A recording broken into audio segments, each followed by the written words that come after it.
Hello दोस्तों, नमस्कार। आज हम सब पढ़ने वाले हैं जो मॉडल पेपर निकाला गया है उसका हम अध्ययन करने वाले हैं। इतिहास विषय, ये सोशल साइंस का। तो ये पूरा देखिए, सामाजिक विज्ञान जो मॉडल पेपर है इसका बहुत दिनों से लोगों को इंतज़ार रहता है। तो हम इसका सॉल्यूशन लेकर के आए हैं। टोटल ऑब्जेक्टिवों की संख्या 80 है। तो आप इसे पूरा देखिए और अपने दोस्तों को शेयर जरूर करिए। तो फटाफट जब सबके साथ शेयर कर दीजिए। पहला सवाल है, इसमें सवालों की कुल संख्या रहेगा 112 और टोटल समय दिया जाएगा 2 घंटा 45 मिनट। तो 2 घंटा 45 मिनट में आपको ये पूरा जवाब बताना है। आपको 15 मिनट एक्स्ट्रा पढ़ने के लिए दिया जाएगा। इस तरह से वहाँ निर्देश दिया रहेगा। OMR पर उत्तर का 10 अंकों का अवश्य लिखना होगा, ये दिया हुआ रहेगा। इस तरह से इसको पढ़ लेना है स्क्रॉल कर करके। और इसका जो है डाल दिया जाएगा टेलीग्राम से, आप इसे लोड कर सकते हैं। यहाँ निर्देश दिया गया है कि प्रश्न संख्या 1 से लेकर के 40 तक प्रश्न के साथ 4 विकल्प दिए गए हैं। इनमें से एक सही उत्तर को चिन्हित कर करके केवल 40 प्रश्न को ही उत्तर दें। अगर ज़्यादा आप कर देते हैं तो आपको उस समय 40 नंबर ही मिलेगा, उससे ज़्यादा नहीं मिल सकता।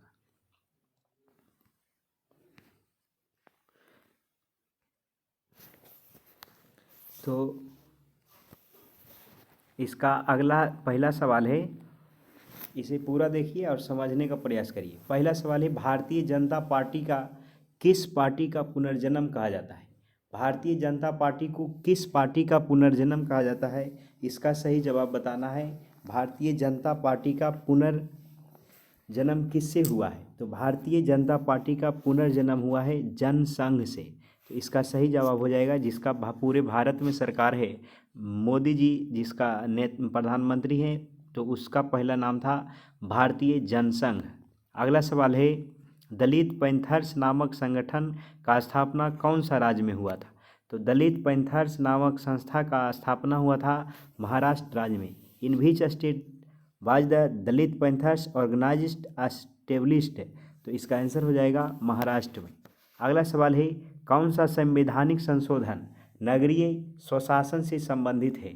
नगरीय स्वशासन से संबंधित कौन सा संविधान संशोधन से द्वारा नगर का स्थानीय स्वशासन जिससे संबंधित है? तो 3 का सही जवाब हो जाएगा 74वां संविधान संशोधन के द्वारा नगरीय स्थानीय स्वशासन से संबंधित है। अगला सवाल है, बलवंत राय मेहता समिति ने अपने प्रतिवेदन में कितने स्तरीय पंचायती राज व्यवस्था का सिफारिश किया था? बलवंत राय मेहता समिति ने अपने प्रतिवेदन में कितने स्तर का किया था? तो 4 का सही जवाब हो जाएगा त्रिस्तरीय।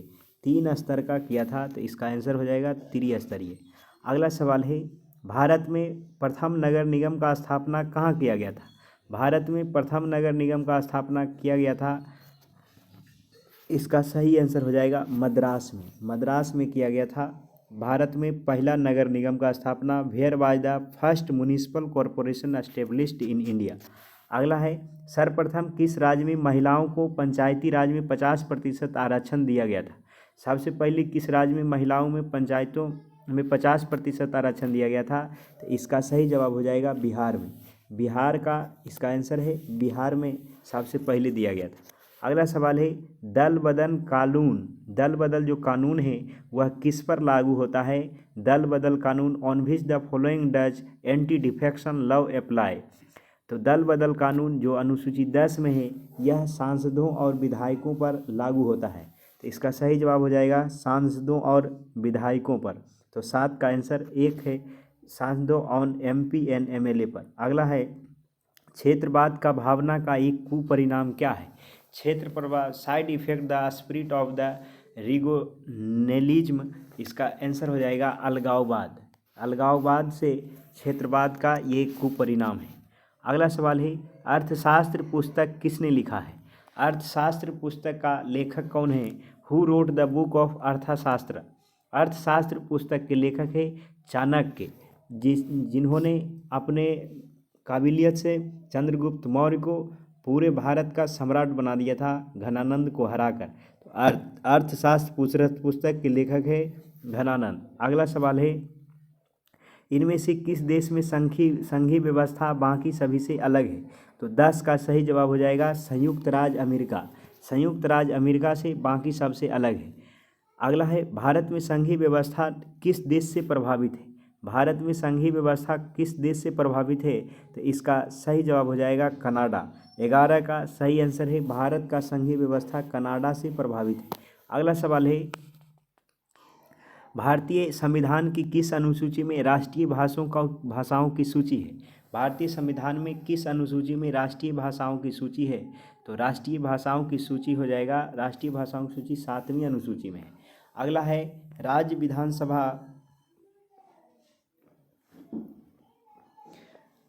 विधानसभा की चुनाव की कराने की जिम्मेदारी किसकी होती है। राज्य विधानसभाओं की चुनाव की कराने की जिम्मेदारी होता है भारतीय चुनाव आयोग, इंडिया इलेक्शन कमीशन।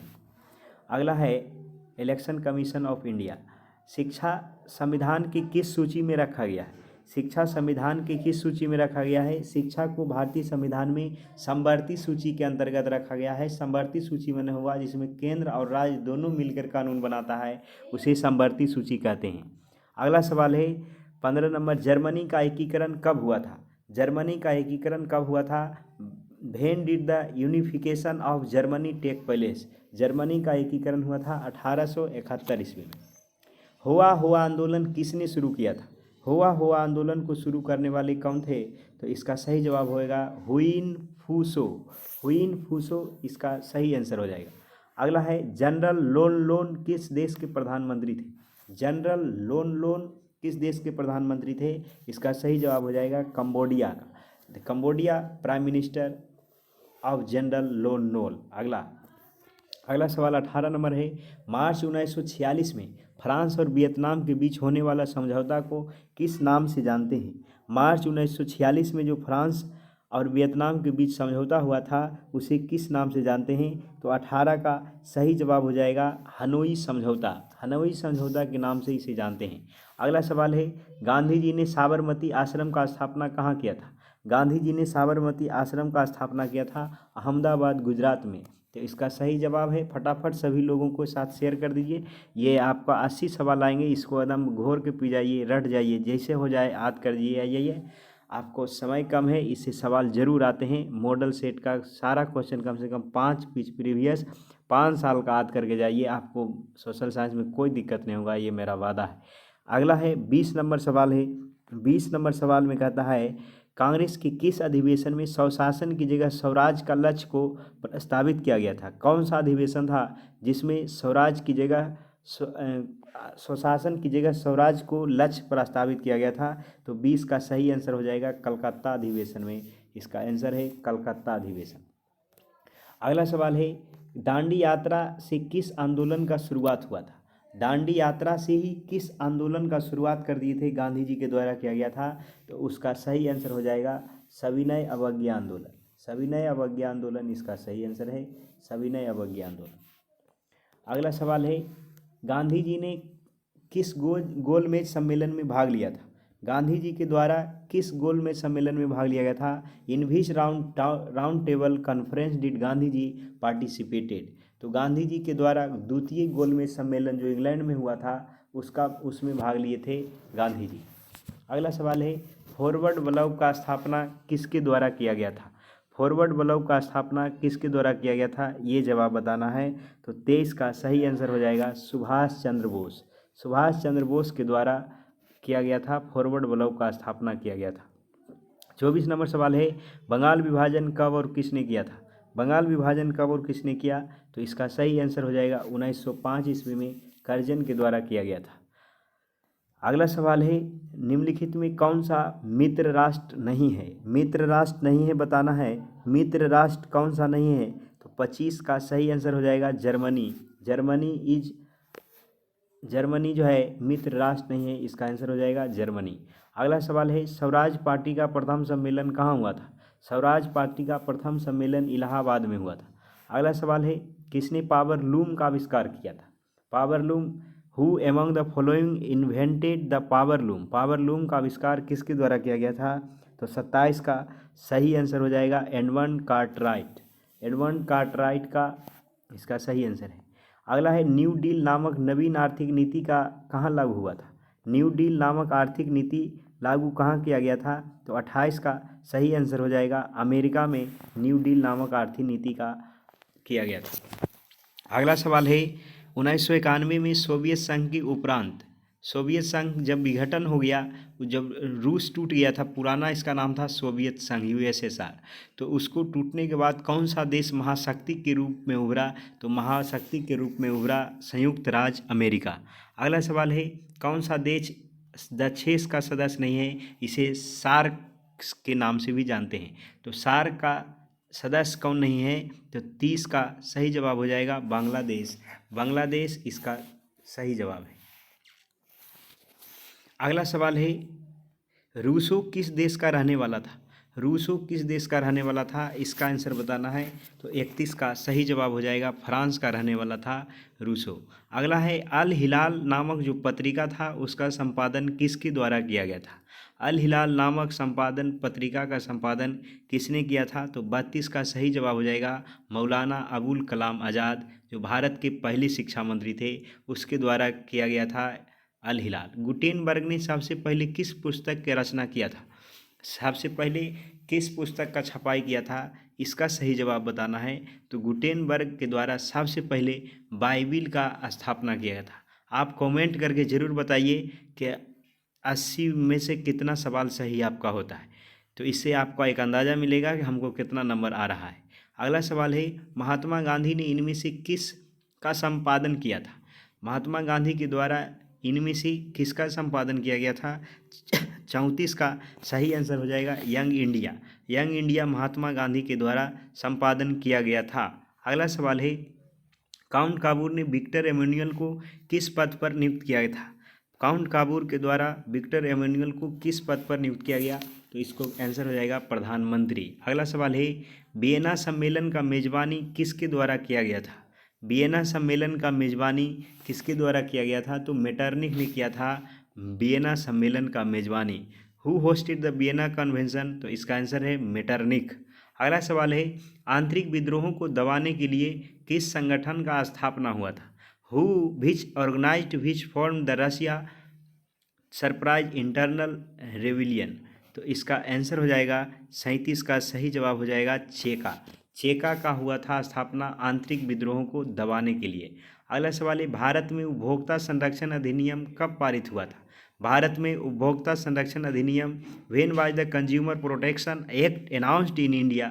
तो भारत में उपभोक्ता संरक्षण अधिनियम पारित किया गया था 1986 ईस्वी में। इसका सही आंसर हो जाएगा 1986 में। अगला सवाल है विश्व उपभोक्ता अधिकार दिवस कब मनाते हैं? विश्व उपभोक्ता अधिकार दिवस कब मनाया जाता है भारत में? तो यह हो जाएगा 15 मार्च। 15 मार्च को उपभोक्ता अधिकार दिवस के रूप में मनाते हैं। अगला है भारत में सबसे पहले राष्ट्रीय आय का गणना किसके द्वारा किया गया था?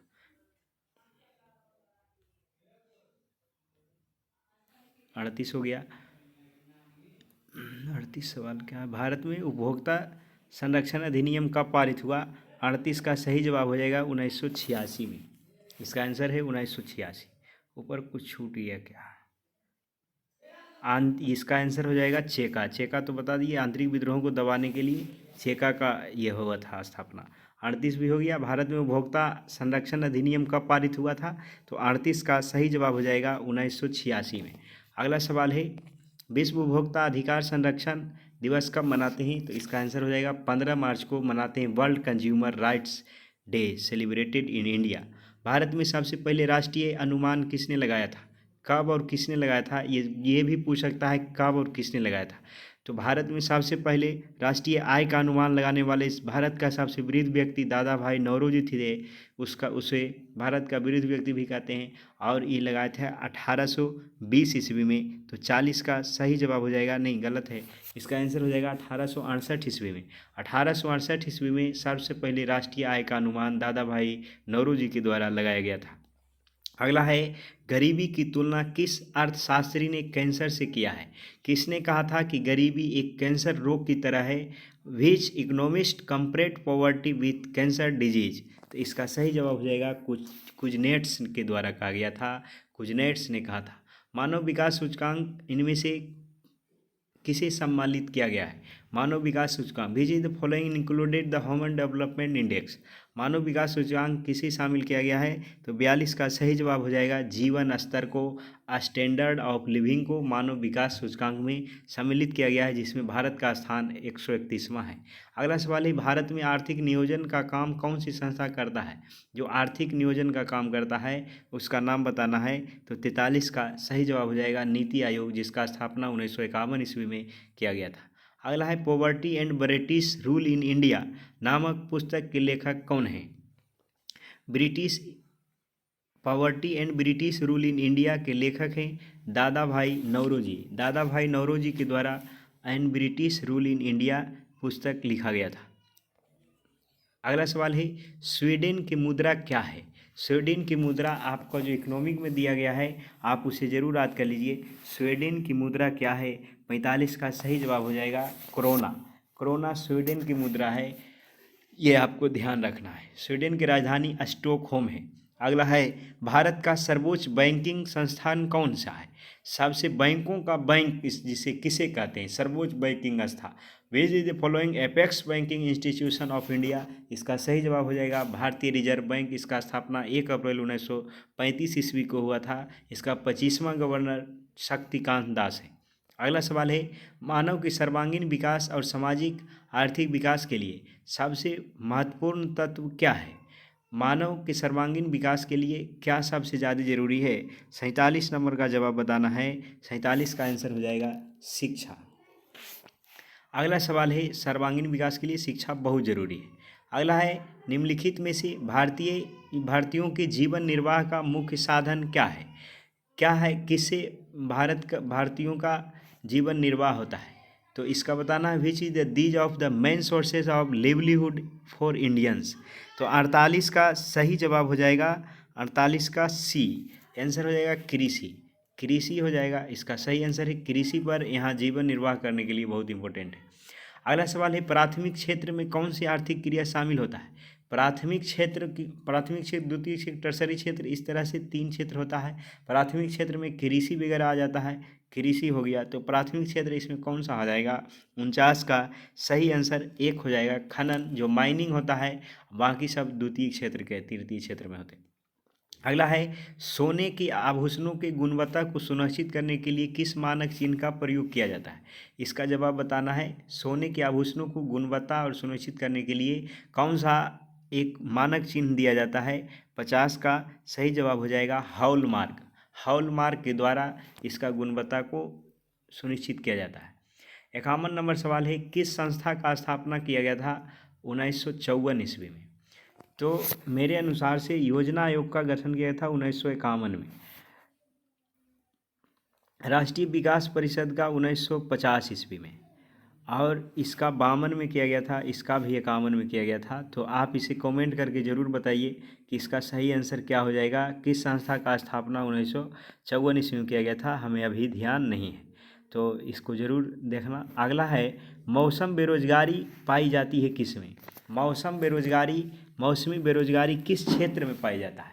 Season and employment is found in, किस में मौसम बेरोजगारी पाई जाती है? तो 52 का सही जवाब हो जाएगा 1950 में हुआ था उसका स्थापना नीति आयोग का।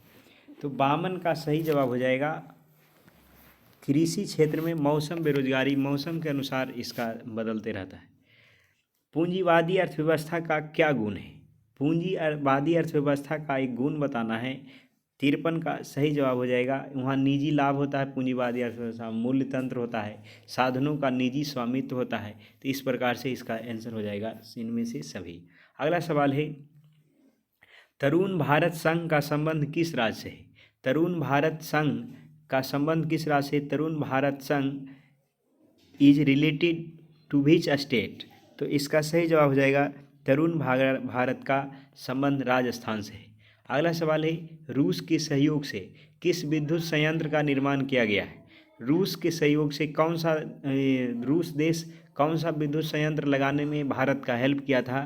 तो 55 का सही जवाब हो जाएगा कुडनकुलम, जो तमिलनाडु में स्थित है। अगला है, प्रारंभिक जीविका कृषि के नाम से कौन सा जाना जाता है? प्रारंभिक जीविका कृषि के नाम से कौन सा जाना जाता है? तो 56 का सही जवाब हो जाएगा। प्रारंभिक जीविका कृषि झूम भी है, पामलू भी है, दीपा भी है। इसका आंसर हो जाएगा इनमें से सभी। अगला सवाल है, डेक्कन ओडिसी किस राज्य में चलाई जा रही है? डेक्कन ओडिसी किस राज्य में चलाई जा रही है? तो इसका सही जवाब हो जाएगा डेक्कन ओडिसी महाराष्ट्र में चलाई जा रही है। 57 का सही जवाब है महाराष्ट्र। अगला सवाल है, भारत में वायु परिवहन का राष्ट्रीयकरण कब किया गया था? भारत में वायु परिवहन का राष्ट्रीयकरण का अर्थ हुआ इसको नेशनलाइज कब किया गया था? फिर भी वायु परिवहन को अभी निजी हाथों में दे दिया गया है। जो टाटा ने 48,000 करोड़ रुपया में 80,000 करोड़ रुपया में खरीद लिया है, तो टाटा कंपनी, तो इसका राष्ट्रीयकरण फिर निजीकरण कर दिया गया मोदी सरकार के द्वारा। तो इसका राष्ट्रीयकरण किया गया था। कब किया गया था पहली बार राष्ट्रीयकरण? 58 में। तो 58 का सही जवाब हो जाएगा 1953 ईस्वी में। इसका आंसर है 1953 ईस्वी में। ये हाल ही का क्वेश्चन, ऐसा सवाल आ सकता है। इनमें से कौन सा इंदौर बंदरगाह किस राज्य में स्थित है? इंदौर बंदरगाह किस राज्य में स्थित है? इसका सही जवाब बताना है। इंदौर बंदरगाह किस राज्य में स्थित है? इंदौर बंदरगाह स्थित है। 59 का सही जवाब हो जाएगा तमिलनाडु में इंदौर बंदरगाह है।